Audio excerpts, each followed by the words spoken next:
Mark chapter 5. They went across the lake to the region of the Gerasenes.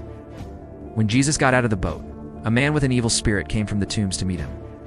This man lived in the tombs, and no one could bind him anymore, not even with a chain. For he had often been chained hand and foot, but he tore the chains apart and broke the irons on his feet. No one was strong enough to subdue him. Night and day among the tombs and in the hills, he would cry out and cut himself with stones.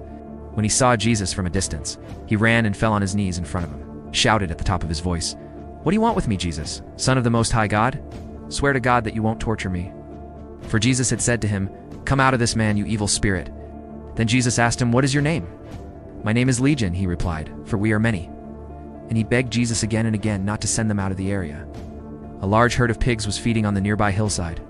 The demons begged Jesus, "Send us among the pigs. Allow us to go into them." He gave them permission, and the evil spirits came out and went into the pigs.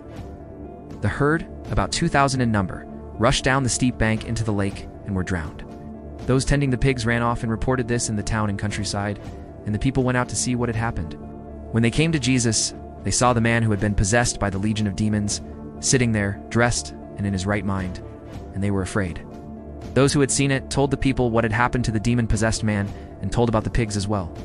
Then the people began to plead with Jesus to leave their region. As Jesus was getting into the boat, the man who had been demon-possessed begged to go with him. Jesus did not let him, but said, "Go home to your family and tell them how much the Lord has done for you, how he has had mercy on you." So the man went away and began to tell in the Decapolis how much Jesus had done for him. And all the people were amazed. When Jesus had again crossed over by boat to the other side of the lake, a large crowd gathered around him while he was by the lake. Then one of the synagogue rulers named Jairus came there. Seeing Jesus, he fell at his feet and pleaded earnestly with him, "My little daughter is dying. Please come and put your hands on her so that she will be healed and live." So Jesus went with him. A large crowd followed and pressed around him. A woman was there who had been subject to bleeding for 12 years.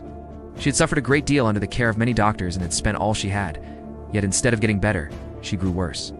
When she heard about Jesus, she came up behind him in the crowd and touched his cloak, because she thought, "If I just touch his clothes, I will be healed." Immediately her bleeding stopped, and she felt in her body that she was freed from her suffering. At once Jesus realized that power had gone out from him. He turned around in the crowd and asked, "Who touched my clothes?" "You see the people crowding against you," his disciples answered, "and yet you can ask, 'Who touched me?'" But Jesus kept looking around to see who had done it. Then the woman, knowing what had happened to her, came and fell at his feet, and, trembling with fear, told him the whole truth. He said to her, "Daughter, your faith has healed you. Go in peace and be freed from your suffering." While Jesus was still speaking, some men came from the house of Jairus, the synagogue ruler. "Your daughter is dead," they said. "Why bother the teacher anymore?" Ignoring what they said, Jesus told the synagogue ruler, "Don't be afraid, just believe." He did not let anyone follow him except Peter. James and John, the brother of James. When they came to the home of the synagogue ruler, Jesus saw a commotion, with people crying and wailing loudly, went in and said to them, "Why all this commotion and wailing? The child is not dead, but asleep." But they laughed at him. After he put them all out, he took the child's father and mother and the disciples who were with him, and went in where the child was. He took her by the hand and said to her, "Talitha koum," which means, "Little girl, I say to you, get up." For immediately, the girl stood up and walked around. She was 12 years old. At this, they were completely astonished. He gave strict orders not to let anyone know about this, and told them to give her something to eat.